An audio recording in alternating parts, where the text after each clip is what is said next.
Can you see the screen?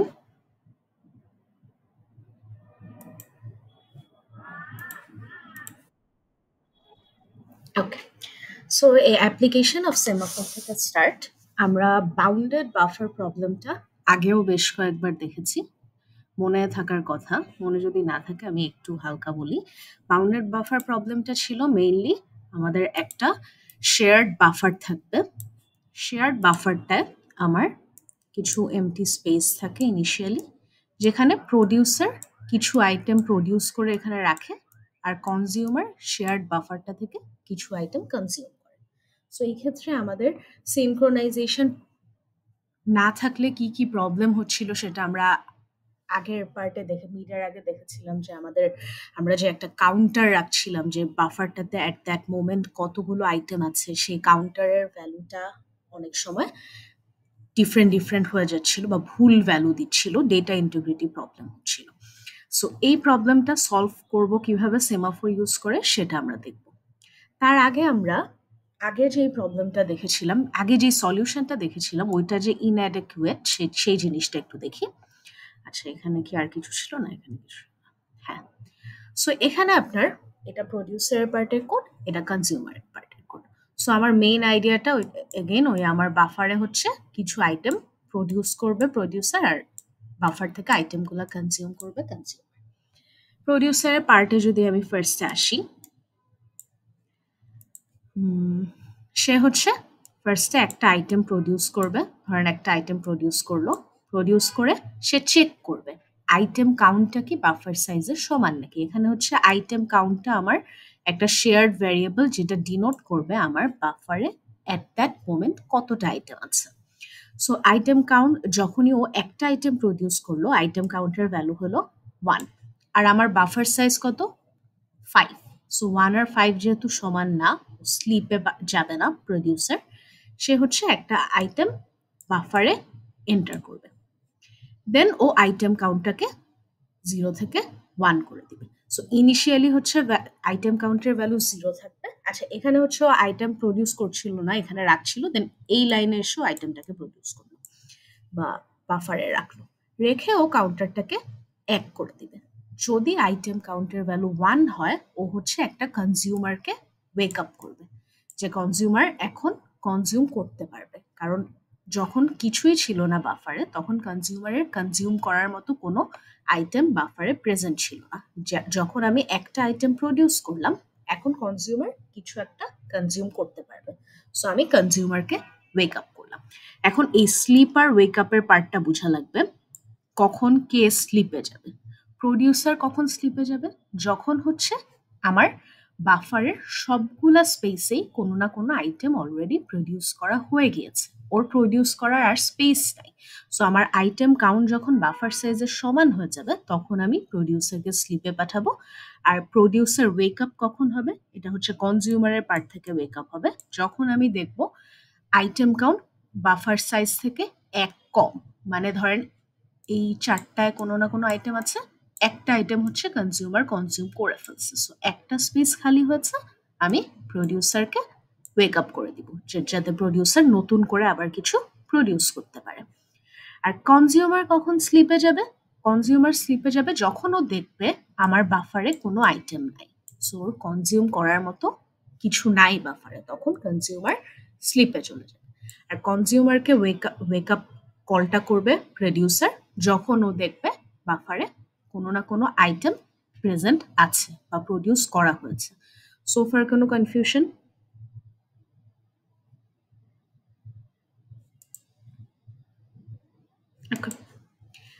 So এটা হচ্ছে আমাদের ইনঅ্যাডেকুয়েট সলিউশনটা ছিল এই সলিউশনের প্রবলেমটা কি যদি আমরা দেখতে চাই ধরেন আমার ফার্স্টে if consumer is interrupted just after checking the item count value and before sleep so ধরেন আমার বাফারে অ্যাট দ্যাট মোমেন্ট কোনো আইটেম নাই এখনো কিছু প্রডিউস করা হয়নি সো আমার আইটেম কাউন্টের ভ্যালু হচ্ছে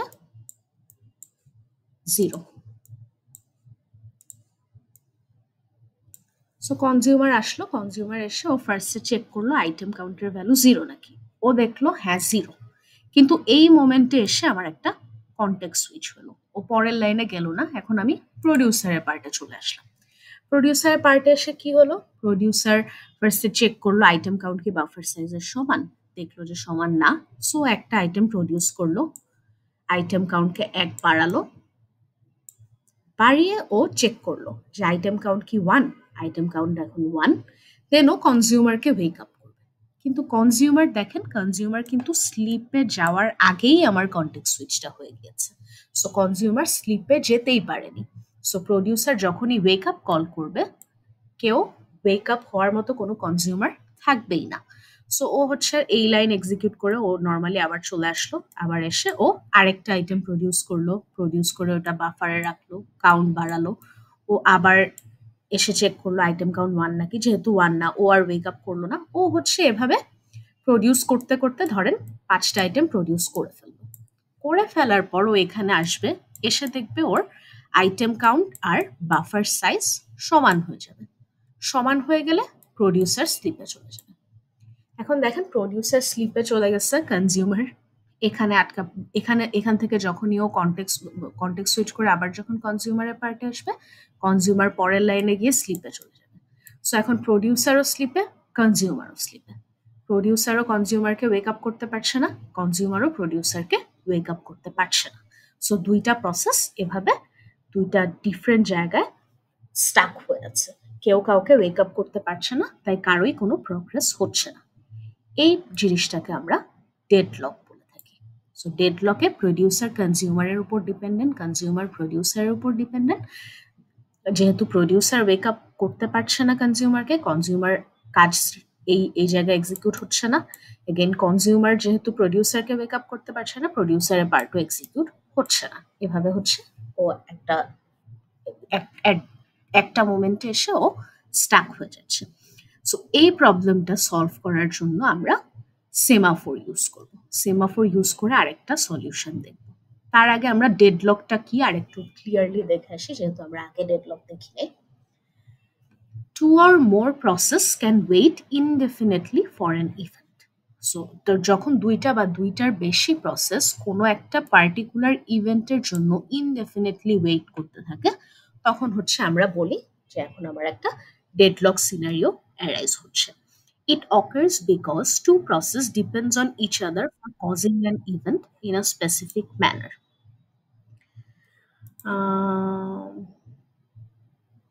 Okay, প্রবলেম নেই। সো এখানে দেখেন এই সিনারিওটা যদি দেখি, এখানে আমার দুইটা প্রসেস আছে, P0 আর P1, আর আমার ধরেন দুইটা সেমাফোর আছে, S আর Q। ইনিশিয়ালি আমার দুইটা সেমাফোরের ভ্যালুই ধরেন 1।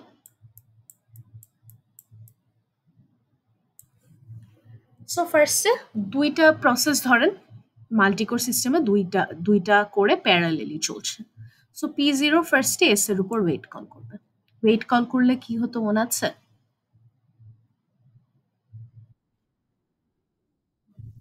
হ্যাঁ, সেমাফোরের ভ্যালুটা যদি 0-র চেয়ে বড় হয়, তাহলে ভ্যালুটাকে আমরা 1 কমায় কাজটা করতাম।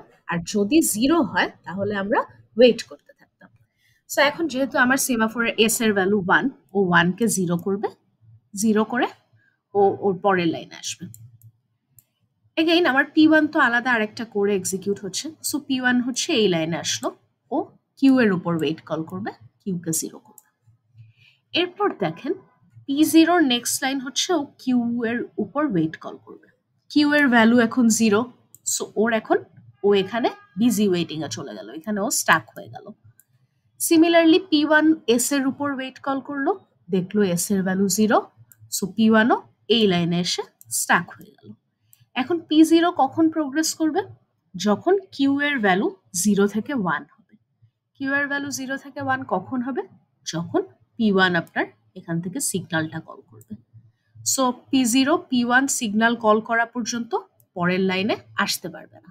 সিমিলারলি P1 হচ্ছে S এর উপর ওয়েট করছিল, S এর ভ্যালু 0, S এর ভ্যালু 1 কখন হবে? যখন P0 সিগন্যাল কল করে S এর ভ্যালুকে 1 ইনক্রিমেন্ট করবে। সো P0 P1 এর এই লাইনের জন্য ওয়েট করছে, P1 P0 এর এই লাইনের জন্য ওয়েট করছে। সো দুইটা প্রসেসই এই এই জায়গায় এসে স্টাক হয়ে যাচ্ছে, বিজি ওয়েটিং এ চলে যাচ্ছে। সো এই সিনারিওটাকে আমরা একটা ডেডলক বলে থাকি। এখন এই প্রসেসগুলা যদি ইনডেফিনেটলি ওয়েট করে তাহলে আপনার ওই সিনারিওটাকে আমরা একটা স্টারভেশন বলতে পারি, যে ওই প্রসেসগুলো এখন স্টারভেশন আছে। হ্যাঁ, কেউ কিছু বলতে চাচ্ছেন? ইনডেফিনিটলি ওয়েট করা বলতে বোঝাচ্ছে যে ওরা অনেকক্ষণ ধরে ওয়েট করেই যাচ্ছে। যেমন এই সিনারিওটাই দেখেন আপনার, যেহেতু P0 এই লাইনের জন্য ওয়েট করছে আর P1 এই লাইনের জন্য ওয়েট করছে, ওরা তো কখনোই এক্সিকিউট হতে পারছে না কোনো এক্সেপশন ছাড়া, কারণ ও নিচের দিকে আগাতে পারছে না, ও নিচের দিকে আগাতে পারছে না। সো ওরা এখানেই স্টাক হয়ে থাকতেছে। সো তখন আমরা বলতে পারি P0 আর P1 দুইটা প্রসেসই স্টারভেশনে আছে। এখন এই ডেডলক সিনারিওটা মোস্টলি অকার হয় যদি আমরা আমাদের যে কিউটা থাকে, কিউ থেকে আমরা যদি লিফো অর্ডারে প্রসেসগুলোকে রিমুভ করি, যে লাস্টে যেটা আসছে সেটাকে যদি আমরা ফার্স্টে রিমুভ করি, ইন দ্যাট কেস আমার ডেডলক হওয়ার চান্সেস হাই হয়, বা মোস্টলি ডেডলক অকার হয় এমন সিনারিওর ক্ষেত্রে। সো এটা হচ্ছে আমার ডেডলক। ডেডলক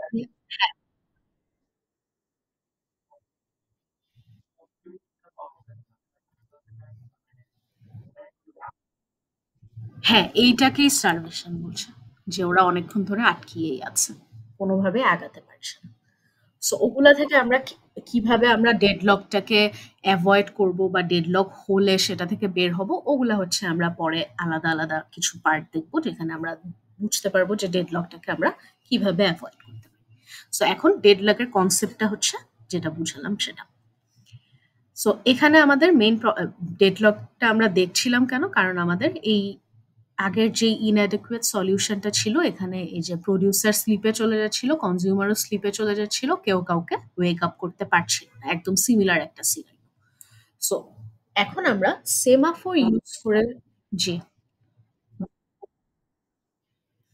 লিফোটা হচ্ছে আমরা নর্মালি তো ডিফারেন্ট ডিফারেন্ট অ্যালগোরিদম দেখেছি কিভাবে আমরা কিউ থেকে প্রসেসগুলোকে ডিফারেন্ট, ধরেন আমার প্রায়োরিটি কিউ হলে আমরা একভাবে বের করছিলাম, first in first out scheduling এর ক্ষেত্রে যে ফার্স্টে আসছিল তাকে আগে নিচ্ছিলাম। এভাবে আপনি যদি লিফো অর্ডারে কিউ থেকে প্রসেসগুলোকে বের করেন, ইন দ্যাট কেস এই ডেডলকটা বেশি অকার হয়। ওইটা হচ্ছে জাস্ট কিউ থেকে আপনি সিপিইউতে কাকে পাঠাচ্ছেন, ওইটা একটা জেনারেল একটা সিনারিও বোঝানো হচ্ছে, যে লিফো অর্ডারে যদি আপনি রেডি কিউ থেকে বের করেন প্রসেসগুলোকে, ইন দ্যাট কেস আপনার ডেডলক অকার হয়। লিফো মানে বুঝলেন যে লাস্টে যে আসবে তাকে আমরা আগে বের করব। হ্যাঁ, হ্যাঁ, হ্যাঁ, রেডি কিউ থেকে। আচ্ছা, দেন এখানে আপনার এটা রেডি কিউ ছাড়া আপনার ওই যে আমরা যখন এইখানে আপনার সেমাফোর ইমপ্লিমেন্টেশন এর ক্ষেত্রে যখন আমার বিজি ওয়েটে যাচ্ছিল, আমরা একটা লিস্টে অ্যাড করছিলাম না প্রসেসটাকে। হ্যাঁ, যে প্রথমে একটা আমরা দেখেছিলাম যে লিস্টে অ্যাড করা ছাড়া নরমালি বিজি ওয়েট করে সিপিইউর টাইমটা ওয়েস্ট করছিল। আর এর পরের সলিউশনটাতে আমরা দেখেছিলাম যে আমরা যখনই সেমাফোরের ভ্যালু 0 এর চেয়ে কম পাচ্ছিলাম তখন আমরা ওইটাকে একটা লিস্টে অ্যাপেন্ড করে দিচ্ছিলাম। সো এই যে লিস্টে ধরেন আপনার ৫ টা প্রসেসকে রাখলেন, ওই ৫ টা প্রসেসকে আপনি যদি লিফ অর্ডারে বের করেন, ইন দ্যাট কেসও আপনার ডেডলক অকার হবে। আচ্ছা, দেন এখন আমরা বাউন্ডেড বাফার প্রবলেমটা আমরা সেমাফোর ইউজ করে কিভাবে সলভ করতে পারি ওটা দেখি। এখানে আমরা দুইটা সেমাফোর ইউজ করব, একটা হচ্ছে কাউন্ট ফিল আর একটা হচ্ছে কাউন্ট এমটি। যেখানে কাউন্ট ফিল ডিনোট করে আমার বাফারে অ্যাভেইলেবল আইটেম কয়টা আছে, আর কাউন্ট এমটি ডিনোট করে আমার বাফারে অ্যাভেইলেবল স্পেস কয়টা আছে। সো ধরেন আমি আবার যদি একটা বাফার রাখি, এটা তো না,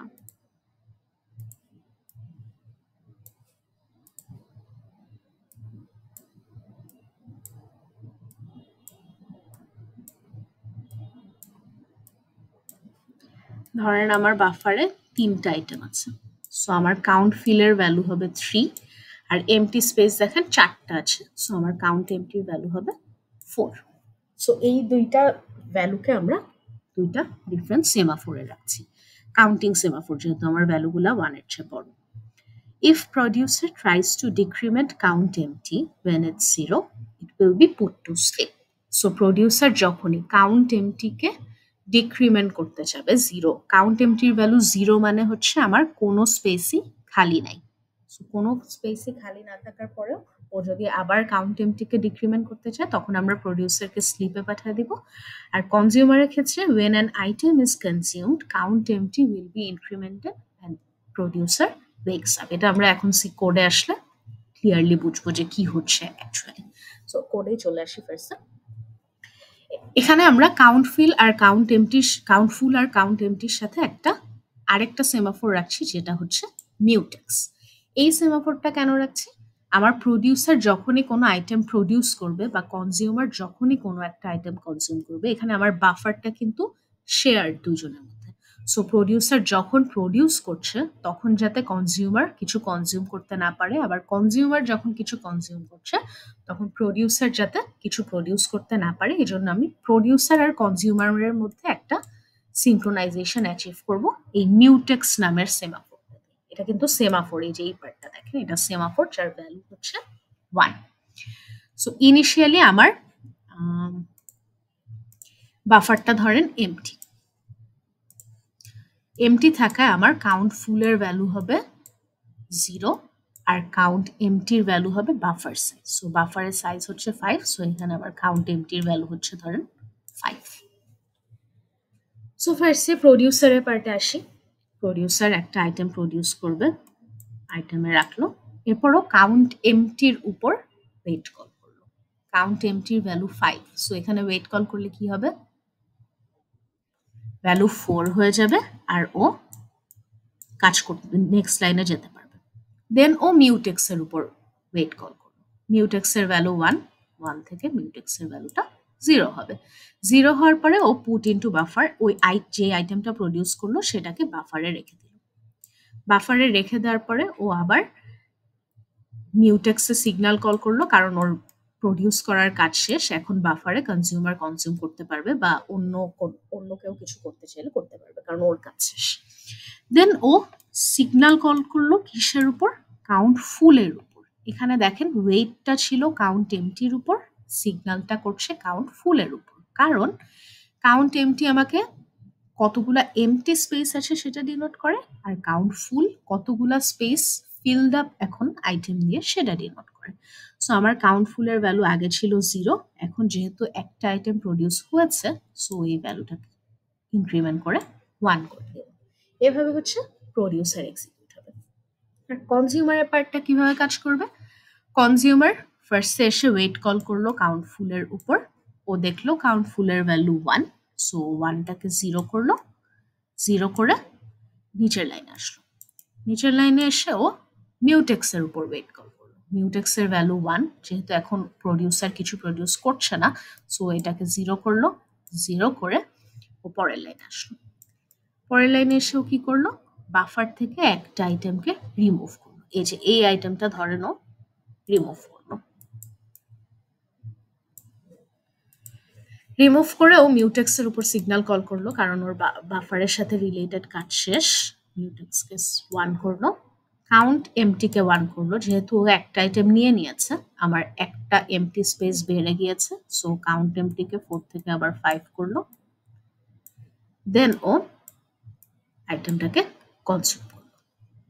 সো এভাবে হচ্ছে আপনার দুইটা না বেসিক্যালি 3টা ডিফারেন্ট সেমাফোর ইউজ করে প্রডিউসার আর কনজিউমারের মধ্যে আমরা একটা সিনক্রোনাইজেশন অ্যাচিভ করতে পারছি। এই ক্ষেত্রে আপনি এই সলিউশনটা যদি ইউজ করেন তাহলে আপনার কোনো ধরনের ডেডলক অকার করবে না। সো এটা হ্যাঁ বাইনারি সেমাফোর হিসেবে কাজ করতেছে যাতে আপনার একটা টাইমে শুধুমাত্র একজনই বাফারটাকে আপডেট করতে পারে, হয় প্রডিউসার কিছু একটা প্রডিউস করবে অথবা কনজিউমার কিছু একটা কনজিউম করবে। সো এটা হচ্ছে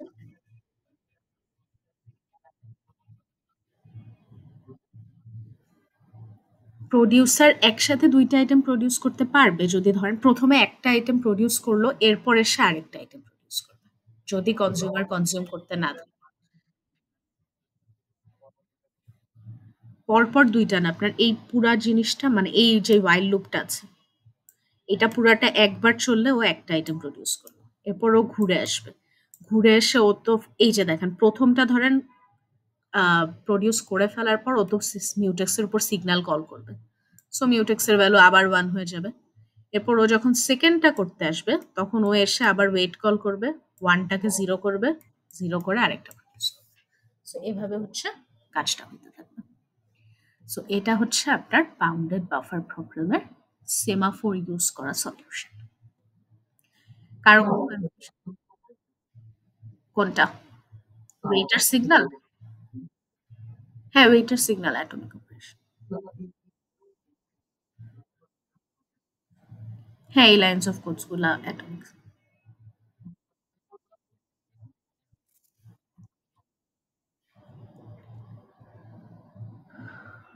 উপরেরটাও অ্যাটমিকই ছিল। এখানে ধরেন ও এখানে এসে স্টপ ও ইফ কন্ডিশনটা চেক করলো। চেক করে ও স্লিপে যাওয়ার আগেই ও হচ্ছে আ কনটেক্সট সুইচ হয়ে যাচ্ছে। সো ওইটা তো আর অ্যাটমিক না। ও এইটুক হচ্ছে একটা স্টেটমেন্ট। ইফ কন্ডিশনটা চেক করা। এরপর এখানে এসে স্লিপে যাওয়া একটা অ্যাটমিক স্টেটমেন্ট। এমন আরকি। এরপর ধরেন একটা আইটেম রিমুভ করবে। রিমুভ করার মাঝামাঝি এসে ও বের হয়ে যাচ্ছে এমন হইতে পারবে না। এটা পুরাটা একটা atomic।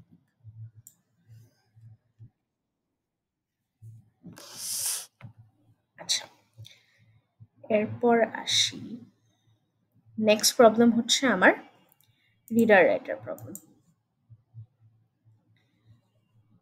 রিডার রাইটার প্রবলেমটা কি? সেটার হচ্ছে এটা হচ্ছে নতুন একটা প্রবলেম যেখানে আমরা ফার্স্টে সিনারিওটা কি যদি দেখি, data is shared among number of processes. কিছু প্রসেসের মধ্যে একটা শেয়ার্ড ডেটা আছে, ধরেন একটা ফাইল আছে, শেয়ার্ড ফাইল। সো কিছু রিডার প্রসেস আছে আমার, কিছু রাইটার প্রসেস আছে আমার। এখন কি ওরা কিভাবে রিড বা রাইট করবে ওটার কিছু কন্ডিশনস দেওয়া আছে। কন্ডিশনস গুলা কি? Any number of readers May সাইমultaneously read the data. So ধরেন অনেকগুলা রিডার প্রসেস একসাথে এই ডেটাটাকে রিড করতে পারবে। Only one writer can write to the data. কিন্তু অ্যাট এ টাইম শুধু একজন রাইটারই এখানে রাইট করতে পারবে। If a writer is writing, no reader can read. Writer যখন কিছু রাইট করছে এই ফাইলটাতে তখন কোনো রিডার রিড করতে পারবে না। Then again, if at least one reader is reading, no writer can write to it. So basically reader যখন রিড করবে তখন রাইটার রাইট করতে পারবে না, আবার রাইটার যখন রাইট করবে তখন রিডার রিড করতে পারবে না। Then readers only read, writers only write. So পুরো সিনারিওটা মেইনলি যেটা দাঁড়ালো সেটা হচ্ছে রাইটার যখন রাইট করবে রিডার তখন রিড করবে না, রিডার যখন রিড করবে রাইটার তখন রাইট করবে না, কিন্তু মাল্টিপল রিডার একসাথে ফাইলটাকে রিড করতে পারবে। এই হচ্ছে সিনারিও। সিনারিও নিয়ে কোনো কনফিউশন? এখন এই জিনিসটাই আমাদের সিনক্রোনাইজ করতে হবে যে রিডার যখন রিড করছে তখন আমরা রাইটারকে রাইট করতে দিব না, আবার রাইটার যখন রাইট করছে তখন আমরা রিডারকে রিড করতে দিব না। এখন এই প্রবলেমটার ২টা ভ্যারিয়েশন আছে। প্রথমটা হচ্ছে no reader will be kept waiting unless a writer has got the permission to use the data. No reader should wait for other readers to finish. So reader শুধু তখনই ওয়েট করবে যখন কোনো একটা রাইটার ফাইলটাতে কিছু একটা রাইট করছে। অন্য রিডার ফিনিশ হওয়ার, অন্য রিডারের রিড করা শেষ হওয়ার জন্য রিডার কখনো ওয়েট করবে না। সেকেন্ড ভ্যারিয়েশনটা হচ্ছে once a writer is ready, the writer performs as soon as possible. No new readers can start reading. ধরেন রাইটার রাইট করার জন্য রিকোয়েস্ট করলো। রিকোয়েস্ট যখন করলো তারপর নতুন করে কোনো রিডার আসতে পারবে না। আগে যারা রিড করছিল ওদের রিড করা যখন শেষ হবে তখন রাইটার আবার রাইট করার এক্সেস পাবে, কিন্তু নতুন কোনো রিডারকে আমরা রিড করার এক্সেসটা দিব না। সো এই ২টা ভ্যারিয়েশন হতে পারে যেখানে আমরা প্রথম ভ্যারিয়েশনটা মেইনলি দেখব।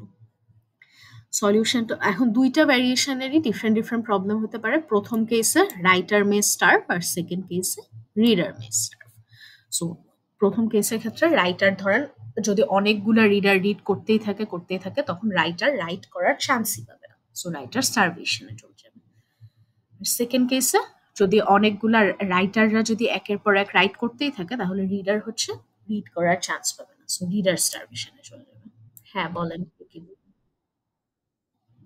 আচ্ছা, ফার্স্ট ভেরিয়েশনটা ছিল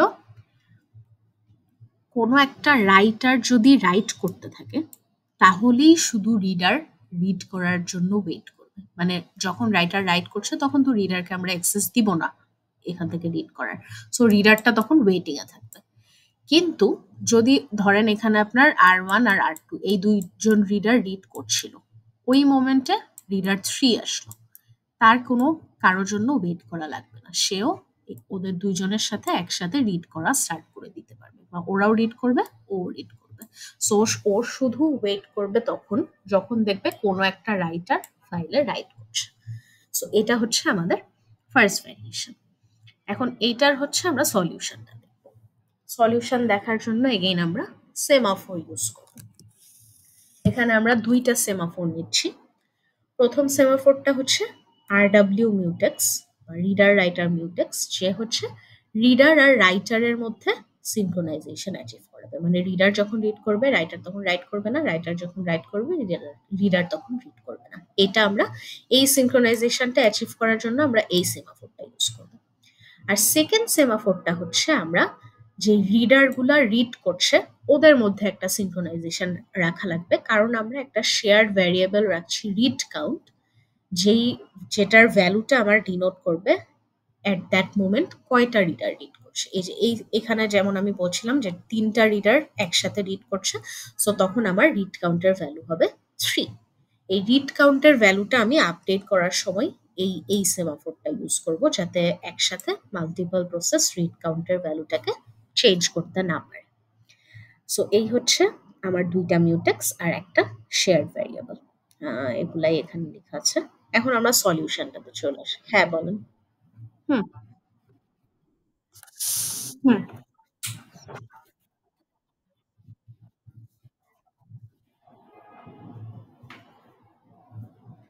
আহ, না, এখানে ধরেন আপনার ওয়েট রিডাররা কিভাবে করতেছে, এই যে এখানে ধরেন যখন ধরেন একজন রিড করতেছে, রাইটার এখনো রাইট করতেছে না, ফার্স্টে রিডার আসলো, রিডার রিড করা স্টার্ট করলো, তখন রাইটার আসলো, রাইটার ওয়েট করতেছে কারণ রিডার এখন রিড করতেছে। দেন নতুন করে আবার ধরেন R2 আসলো, R2 আসার পর এখানে দেখেন আবার বলে দিচ্ছে যে R2 হচ্ছে অন্য কোনো রিডারের ফিনিশ করার জন্য ওয়েট করবে না। সো R1 রিড করতেছে, R2 এখন ওয়েটিং স্টেটে না গিয়ে আমরা R2 কেও রিড করতে দিচ্ছি, R3 আসলো, আমরা R3 কেও রিড করতে দিচ্ছি। এখন ওদের সবার রিড করা শেষ হওয়া পর্যন্ত রাইটারের ওয়েট করতে হবে। সো ওই জন্য রাইটারটা হচ্ছে স্টারভেশন চলবে। হ্যাঁ, বুঝি। হ্যাঁ, যদি ধরেন আপনার 3 জনেরই রিড করা শেষ, এরপর রাইটার এক্সেস পেল, তখন হচ্ছে রিডারের এসে ওয়েট করতে হবে। কিন্তু রিডাররা যদি রিড করতেই থাকে, ধরেন R3 পর R4 আসলো, R5 আসলো, R6 আসলো, এভাবে মানুষ আসতেই থাকলো, আসতেই থাকলো, মানুষ না সরি প্রসেস আসতেই থাকলো, আসতেই থাকলো, রিড করলো। সো রাইটার হচ্ছে স্টারভেশনে চলে যাবে, ও রাইট করতেই পারবে না। সো এই জন্য হচ্ছে রাইটার স্টারভেশন। আচ্ছা, এখন ফার্স্টে সলিউশনটা আসি ফার্স্ট ভ্যারিয়েশনের, যেটা বলছিলাম আমরা দুইটা সেমাফোর রাখছি, একটা রিড রাইট মিউটেক্স আর একটার নাম হচ্ছে মিউটেক্স। রিড রাইট মিউটেক্সটা আমার রিডার আর রাইটারের মধ্যে সিনক্রোনাইজেশন অ্যাচিভ করাবে, আর যে ওইটার নাম কি, হ্যাঁ, মিউটেক্সটা হচ্ছে আমার এই রিড কাউন্টের যে ভ্যালুটা আছে ওইটা আপডেট করার সময় আমরা এই মিউটেক্সটা ইউজ করব। সো ফার্স্টে ধরেন রাইটারের পার্টে আসি। রাইটারের পার্টে কি হবে, ও এসে RW মিউটেক্সের ভ্যালুটা চেক করবে। ইনিশিয়ালি ধরেন এই ভ্যালুটা 1, ধরেন ও 1 পেলো, সো এটাকে 0 করলো, 0 করে ও রাইট করতে থাকলো। সো সিগন্যাল কখন কাউন্ট করবে, যখন ও রাইট করা শেষ হয়ে যাবে। সো ধরলাম যে ও রাইট করছে, এমন মোমেন্টে আমার একটা রিডার আসলো, রিডার এসে ও ফার্স্টে মিউটেক্সের উপর ওয়েট কল করবে, মিউটেক্সের ভ্যালুও ধরেন 1 ছিল, মিউটেক্সের উপর ওয়েট কল করে এটাকে 0 করলো, রিড কাউন্টকে 1 বাড়ালো। সো রিড কাউন্টের ভ্যালু ধরেন 0 ছিল, এখন একজন রিডার আসলো, সো আমি রিড কাউন্টের ভ্যালু 1 করলাম। 1 করেও এখানে আসলো, ও চেক করলো যে রিড কাউন্টের ভ্যালু কি 1 নাকি। যদি 1 হয় তাহলে ও রিড করতে যাবে, কারণ ধরেন আপনার এই যে এখানে যেটা বলতেছিলাম, প্রথম রিডারটা হচ্ছে চেক করবে যে রাইটার কিছু রাইট করতেছে নাকি, যদি রাইট না করে ও রিড করা স্টার্ট করে দিবে। পরের রিডারগুলার তো আর রাইটারেরটা চেক করার দরকারই নেই, যেহেতু একজন রিড করছে আমি অলরেডি জানি কোনো রাইটার রাইট করছে না, সো পরের ওরা হচ্ছে নর্মালি এক্সেস পেয়ে রিড করতে থাকবে। সো যদি সে প্রথম রিডার হয় তাহলে সে RW mutex এর উপর ওয়েট কল করবে। ওয়েট কল করে দেখলো এখানে 0, যেহেতু রাইটার রাইট করছে, সো এখানে ও বিজি ওয়েটে চলে গেল বা ও কোনো একটা লিস্টে চলে গেল, ও ওয়েট করতে থাকলো, ও এই লাইনে এসে স্টাক হয়ে গেল, ও পরের লাইনে আর যেতে পারলো না। সো এভাবে হচ্ছে আমি রিডার আর রাইটারের মধ্যে সিনক্রোনাইজটা করতেছি।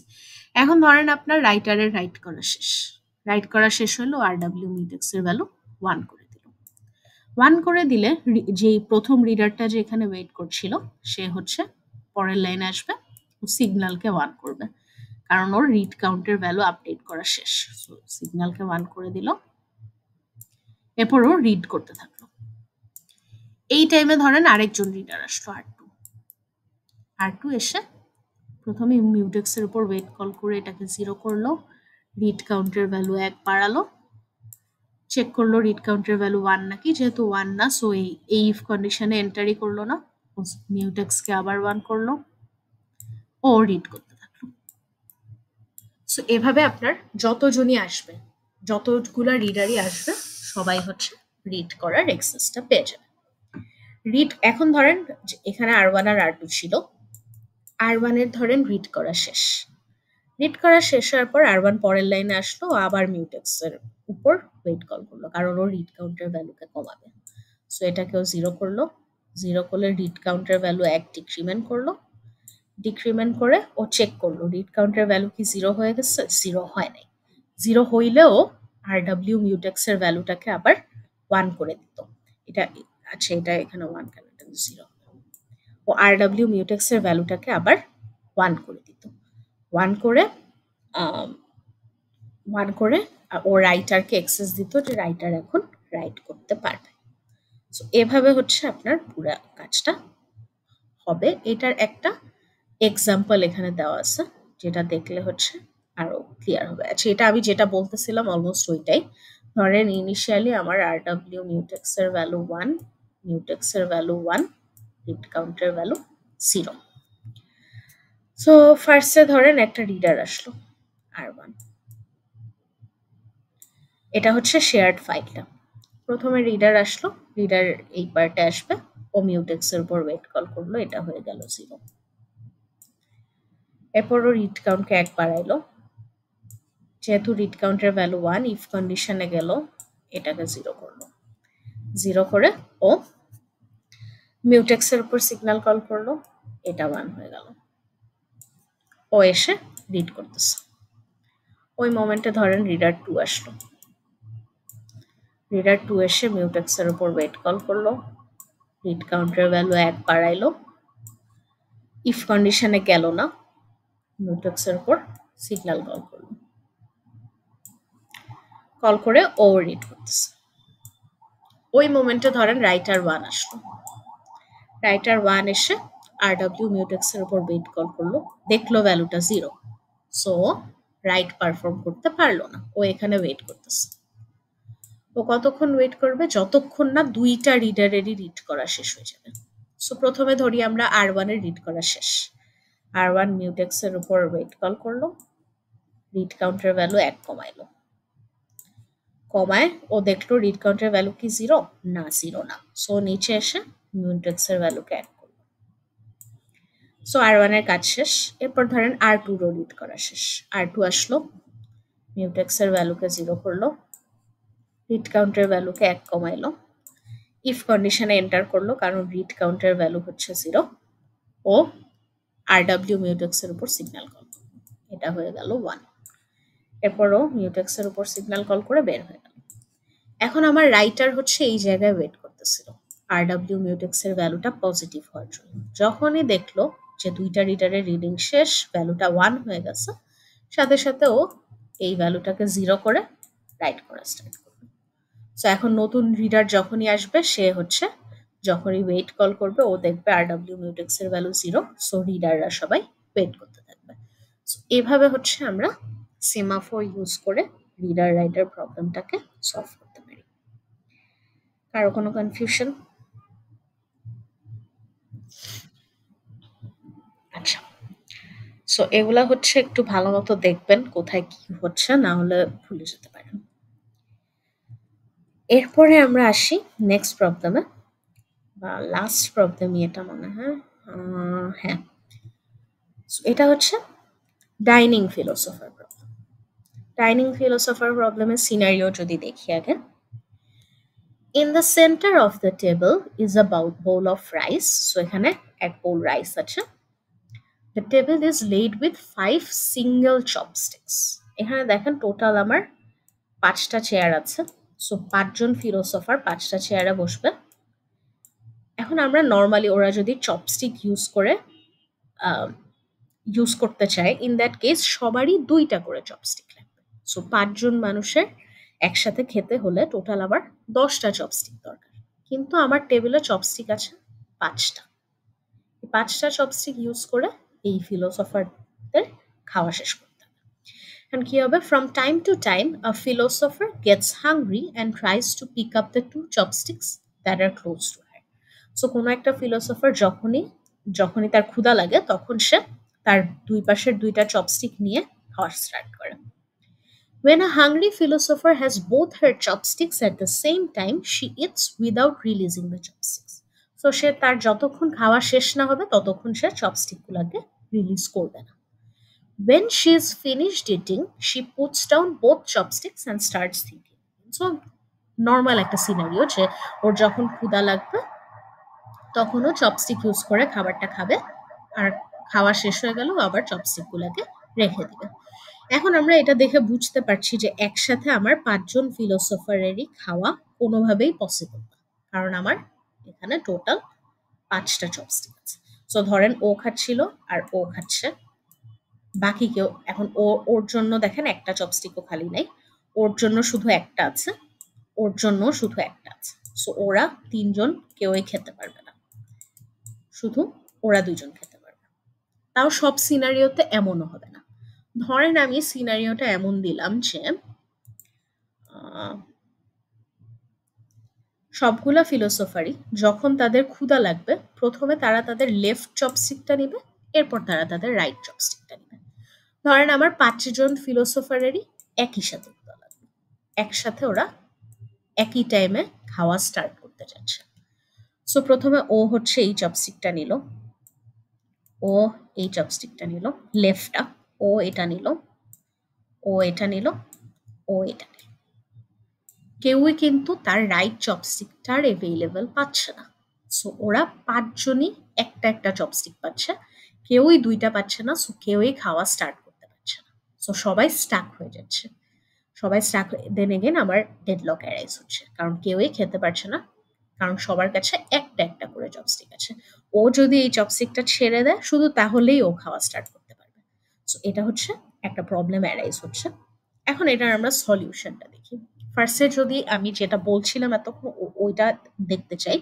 আমার ধরেন 5টা চপস্টিক আছে, সো আমি একটা সেমাফোর অ্যারে নিচ্ছি যেখানে আমার 5টা ইন্ডেক্স থাকবে। ইনিশিয়ালি ধরেন কোনো চপস্টিকই কেউ নেয় নাই, সো সবগুলার ভ্যালু হচ্ছে আমার 1।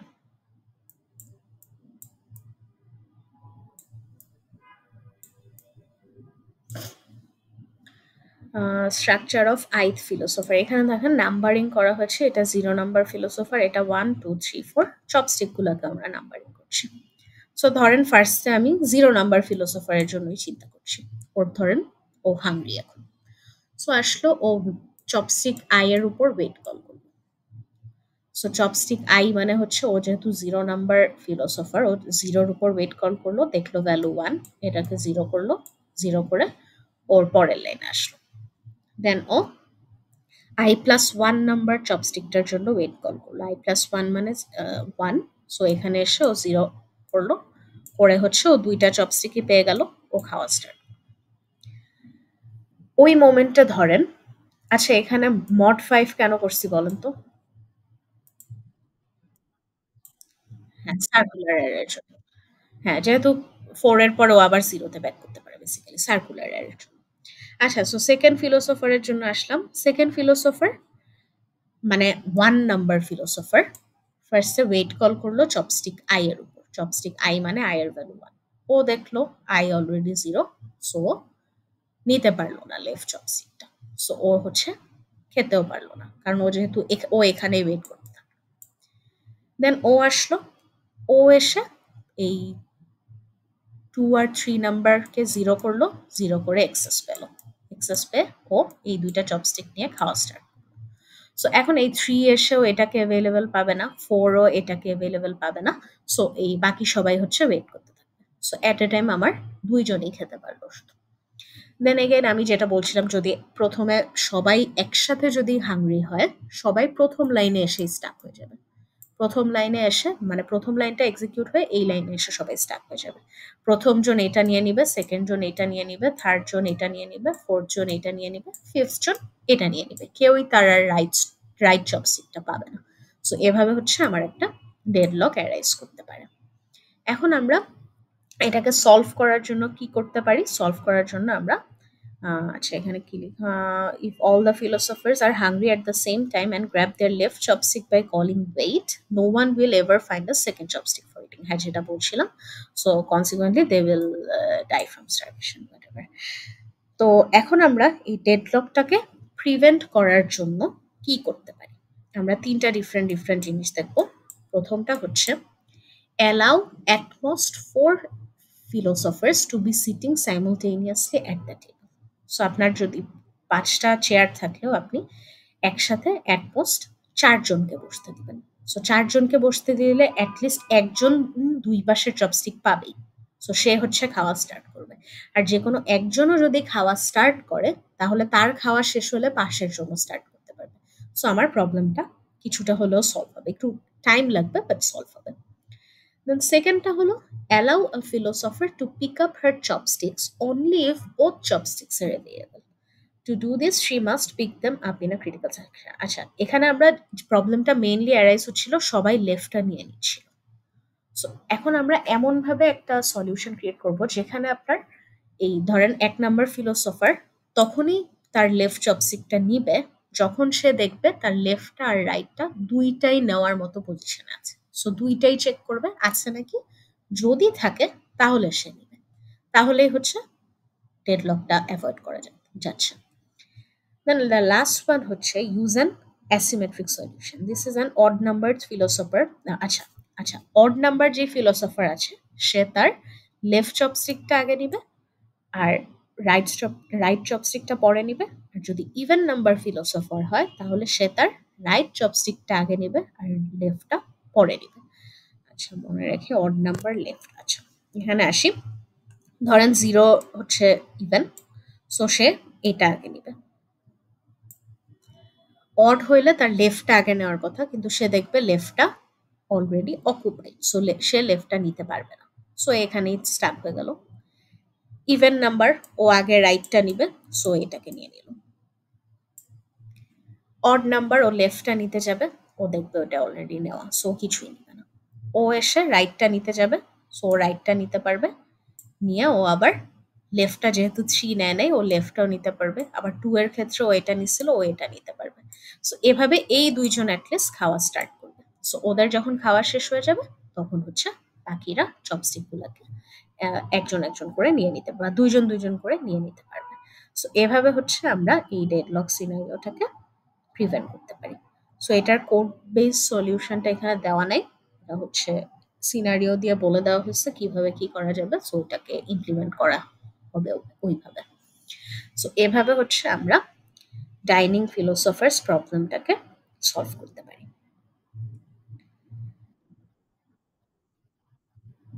না থিওরির জন্য লাগবে, জাস্ট বোঝা লাগবে যে কিভাবে কি হচ্ছে। দেন হচ্ছে আমরা আসি নেসেসারি কন্ডিশনস ফর ডেডলক। এটা হচ্ছে এই স্লাইডের লাস্ট পার্ট, যে আমার ধরেন আপনাদের এমন কোয়েশ্চেন আসে অনেক সময় যে কোনো একটা সিনারিও দেওয়া আছে, ওই সিনারিওটাতে ডেডলক হবে নাকি আপনাকে কোয়েশ্চেন করা হলো, যে এই সিনারিওটাতে ডেডলক অ্যারাইজ করবে নাকি। সো ডেডলক হওয়ার জন্য আমাদের কিছু নেসেসারি কন্ডিশন আছে, কিছু না বেসিক্যালি 4টা নেসেসারি কন্ডিশন আছে। এই 4টার যে কোনো একটাও যদি ব্রেক হয় তাহলে আপনি বলতে পারেন যে সিস্টেমটা ডেডলক ফ্রি। আপনার ডেডলক হওয়ার জন্য এই 4টা কন্ডিশন অবশ্যই ফুলফিল হতে হবে। সো প্রথমটা কি? প্রথমটা হচ্ছে মিউচুয়াল এক্সক্লুশন। মিউচুয়াল এক্সক্লুশন হচ্ছে অ্যাটলিস্ট একটা রিসোর্স আপনার নন শেয়ারেবল মোডে থাকতে হবে। ধরেন আপনার এই যে একটা রিসোর্স আছে R1, এই রিসোর্সটাকে ধরেন P1 এরও লাগবে, সরি, এই রিসোর্সটাকে ধরেন আপনার P1 এরও লাগবে, P2 এরও লাগবে। সো এটা আপনি ধরেন P1 আগে চাইলো, P1 আগে পেয়ে গেল, P2 এই রিসোর্সটাকে নিতে পারবে না P1 এর কাজ শেষ হওয়া পর্যন্ত। সো অ্যাটলিস্ট একটা রিসোর্স এমন থাকা লাগবে যে হচ্ছে নন শেয়ারেবল, যে ওকে যখন P1 ইউজ করছে তখন P2 ইউজ করতে পারবে না। এটা হচ্ছে একটা সিনারিও বললাম, এটা মাল্টিপল টাইপের হইতে পারে, যে অনেকগুলা রিসোর্স এমন থাকতে পারে, অনেকগুলা প্রসেস সেম রিসোর্সকে নিতে চাইতে পারে, এখানে P1 P2 এর সাথে P3ও থাকতে পারে। যখন একজন ইউজ করবে তখন অন্যজন ইউজ করতে পারবে না।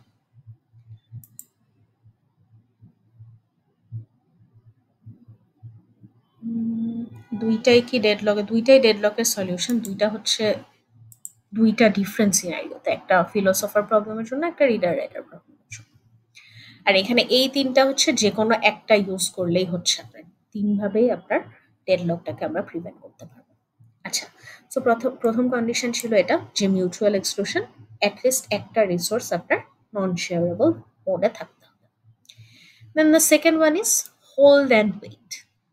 ধরেন আপনার একে যদি দেখাই,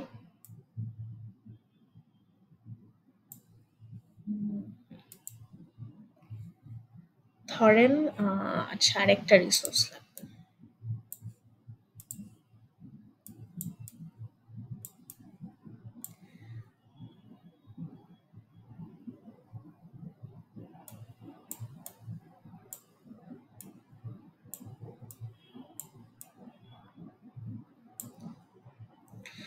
ধরেন P1 এখন R1 রিসোর্সটাকে ইউজ করছে, মানে হোল্ড করে রেখেছে, ওর R1 রিসোর্সটাকে ইউজ করছে, অ্যান্ড P1 এর এক্সিকিউশন শেষ হইতে ওর R2 রিসোর্সটাকেও লাগবে। সো R2 রিসোর্সে অ্যাভেলেবেল হওয়ার ওয়েট করছে, মেন ওয়াইল ও R1 রিসোর্সটাকে হোল্ড করে R1 রিসোর্স ইউজ করে কাজ করতেছে। আর P2 হচ্ছে R2 রিসোর্সটাকে হোল্ড করে রাখছে। সো P2 যতক্ষণ না R2 রিসোর্সটাকে ছেড়ে দিচ্ছে ততক্ষণ P1 এর R2 রিসোর্সের জন্য ওয়েট করতে হবে।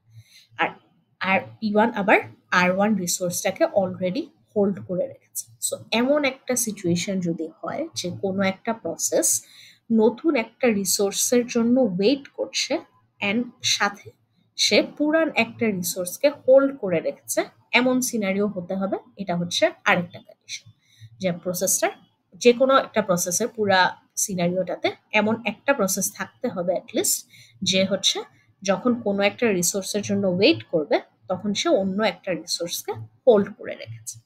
সো এটা গেল সেকেন্ড কন্ডিশন। থার্ড কন্ডিশন হচ্ছে নো প্রিএমশন। প্রিএমশন আমরা অলরেডি জানি। প্রিএমশন মানে হচ্ছে যে resource can be release only voluntary by the process holding it. এই যে ধরেন P1 হচ্ছে R1 রিসোর্সটাকে, আচ্ছা, বা P2 ধরেন R2 কে ধরে রেখেছে। সো P2 R2 কে তখনই ছাড়বে যখন P2 এর কাজ শেষ হবে। P1 যখন R2 কে চাইলো, ও ফোর্সফুলি রিসোর্সটাকে নিয়ে নিতে পারবে না। P2 কে আগে রিসোর্সটাকে ছাড়তে হবে, রিসোর্সটা যখন ফ্রি হবে P1 শুধু তখনই নিতে পারবে। সো প্রিএমশন, কোনো প্রিএমশন থাকতে পারবে না, ফোর্সফুলি ও কোনো রিসোর্সকে রিলিজ করতে পারবে না। এটা হলো 3 নম্বর কন্ডিশন। আর 4 নম্বর কন্ডিশন হচ্ছে সার্কুলার ওয়েট। এটা ধরেন এখানে আমি বুঝাই, P1 ধরেন R2 কে চাচ্ছে কিন্তু R2 P2 এর কাছে, P2 R1 কে চাচ্ছে কিন্তু R1 P1 এর কাছে। সো P2 হচ্ছে R1 এর জন্য ওয়েট করছে, P1 হচ্ছে R2 এর জন্য ওয়েট করছে। P1 এর R1 R2 দুইটাকেই লাগবে, P2 রও R1 R2 দুইটাকেই লাগবে। এখন P1 কতক্ষণ ওয়েট করবে? যতক্ষণ না P2 এর এক্সিকিউশন শেষ হবে। কিন্তু P2 এর এক্সিকিউশন শেষ হইতে ওর আবার R1 কে লাগবে। P2 আবার R1 কে কখন পাবে? যতক্ষণ না P1 এর এক্সিকিউশন শেষ হবে। P1 এর এক্সিকিউশন শেষ হইতে ওর আবার R2 কে লাগবে। সো ওরা একটা সাইকেলে আটকে গেল, যে P1 ও কাজ শেষ করতে পারছে না, P2 ও কাজ শেষ করতে পারছে না। ও ওর জন্য ওয়েট করতেছে, ও ওর জন্য ওয়েট করতেছে। সো এমন সিচুয়েশন থাকলে হচ্ছে একটা ডেডলক হতে পারে। সো এই ৪ টা কন্ডিশনই যখন ফুলফিল হবে, তখন আপনি বলতে পারেন যে আপনার ওই সিনারিওটাতে একটা ডেডলক আছে। যদি এমনও হয় যে ধরেন আপনি ৩ টা পেলেন, এটা পেলেন না, তাহলে আপনি বলতে পারেন যে আপনার সিস্টেমটা ডেডলক ফ্রি। সো ডেডলক আছে নাকি ডিটেক্ট করার জন্য আপনার ৪ টা কন্ডিশনই ফুলফিল হওয়া লাগবে। সো এই হচ্ছে আপনাদের প্রসেস সিনক্রোনাইজেশনের বাকি যা পার্ট ছিল। সো এগুলা হচ্ছে এখন আপনাদের ফাইনালে থাকবে। কারো কোনো কনফিউশন?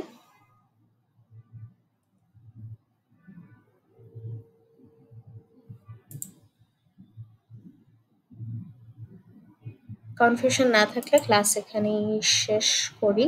নেক্সট ক্লাসে হচ্ছে আমরা নতুন স্লাইড স্টার্ট করব, প্লাস আপনাদের মিরর স্ক্রিপ্ট দেখাবো। আজকের ক্লাসে দেখাইতাম যদি অফলাইন হইতো। সো নেক্সট ক্লাসে হচ্ছে মিড স্ক্রিপ্ট পাবো।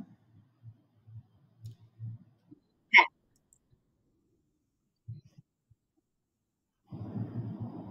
হ্যাঁ, কনসেপচুয়াল কোয়েশ্চেন।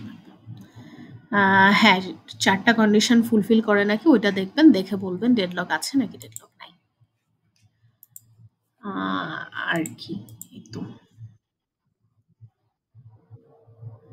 মিডের মার্কসের অবস্থা যাদের ভালো তাদের ভালো, যাদের খারাপ তাদের খারাপ। মানে হচ্ছে আপনার এবারের মিডের কোয়েশ্চেনটা যেমন ছিল যে আপনার ধরেন সেমাফোরের যেই সিমুলেশনটা বা ফর্কের যেই সিমুলেশনটা, আপনি আপনার ভ্যালু যদি কারেক্ট হয় আপনি মার্ক পাবেন, আপনার কারেক্ট না হলে আপনি মার্ক পাবেন না।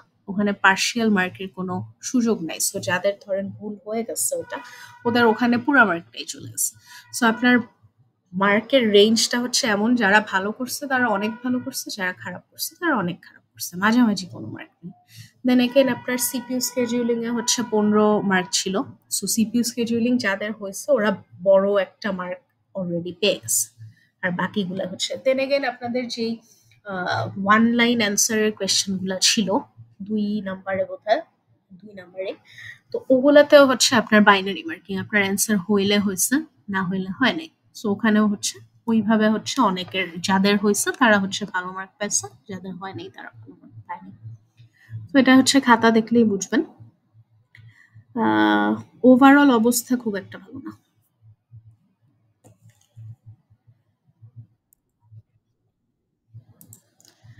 মার্ক ভাবতেছি করব না পাবলিশ, আগে খাতা দেখাবো।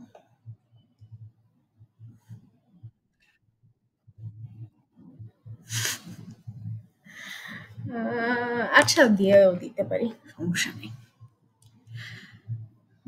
এই তো। So next. হ্যাঁ,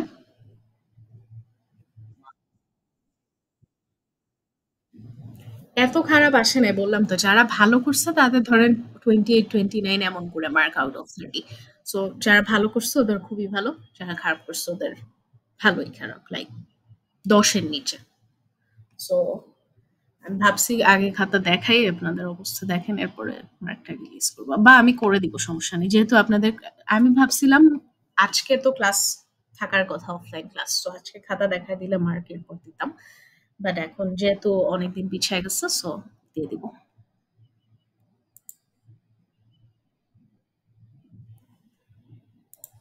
আচ্ছা, ওকে, সো ক্লাস শেষ।